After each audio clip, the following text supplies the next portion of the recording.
വഅൻദിർ അശീറത്തക്കൽ അഖ്റബീൻ. ആദ്യം ദഅവത്ത് തുടങ്ങേണ്ടത് സ്വന്തം വീട്ടിൽ നിന്നാണ്. ഖൈറുക്കും ഖൈറുക്കും ലിനിസാഇക്കും. നിങ്ങളിൽ ഏറ്റവും ഉത്തമർ നിങ്ങളുടെ ഭാര്യ എപ്പോഴാണോ നിങ്ങളെക്കുറിച്ച് നല്ല അഭിപ്രായം പറയണത് അപ്പോഴാണ് നിങ്ങൾ വിജയത്തിലേക്ക് എത്തുക. ഇത് പറഞ്ഞ ഉടനെ നബി സല്ലല്ലാഹു അലൈഹി വസല്ലം തങ്ങൾ തന്നെ പറയണ്ടല്ലോ, വഅന ഖിയാറുക്കും ലി അഹ്ലി. നിങ്ങൾ വേണമെങ്കിൽ എൻ്റെ വീട്ടിൽ പോയി ചോദിച്ചു നോക്കട്ടോ. ഇത് വെറും ഒരു കുടുംബ ക്ലാസ്സും സന്തുഷ്ട കുടുംബം എന്നുള്ള സൈക്കോളജി ക്ലാസ് ഒന്നും അല്ല. നിങ്ങൾക്ക് വേണമെങ്കിൽ ചോദിക്കാം എൻ്റെ വീട്ടിൽ.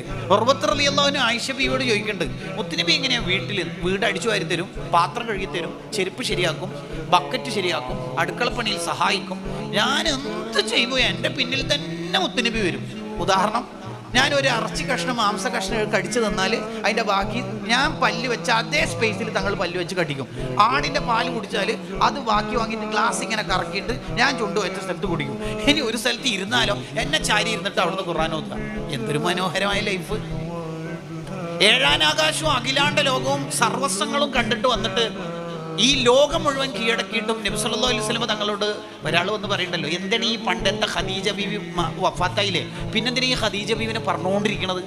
അതിന് തങ്ങളുടെ മറുപടി എന്താ? ഇന്നി റുസിഖ്തു ഹുബ്ബഹ. നിങ്ങൾ എന്ത് പറഞ്ഞിട്ട് കാര്യമില്ല, ഖദീജാനോടുള്ള പ്രേമം എൻ്റെ തലയിൽ കയറിപ്പോയി, അത് പറഞ്ഞിട്ട് കാര്യമൊന്നുമില്ല. അതൊരു ചോക്ലേറ്റും അല്ലെങ്കിൽ വേറെ എന്തെങ്കിലും ഹാപ്പി ഇട്ടിട്ടുള്ള ഹാപ്പി ബർത്ത്ഡേ ആക്കിയിട്ടുള്ള സ്റ്റാറ്റസിലെ സ്നേഹമല്ല പറയണത്. ഹൃദയത്തിലാണ് ഭാര്യയ്ക്ക് സ്പേസ് കൊടുത്തിരിക്കുന്നത്. ഇതാണ് ശരിക്കുള്ള ഇസ്ലാം എന്ന് പറയുന്നത്. ഈ ഇസ്ലാമിനെ നമ്മൾ ശരിക്കും ഉൾക്കൊള്ളണം.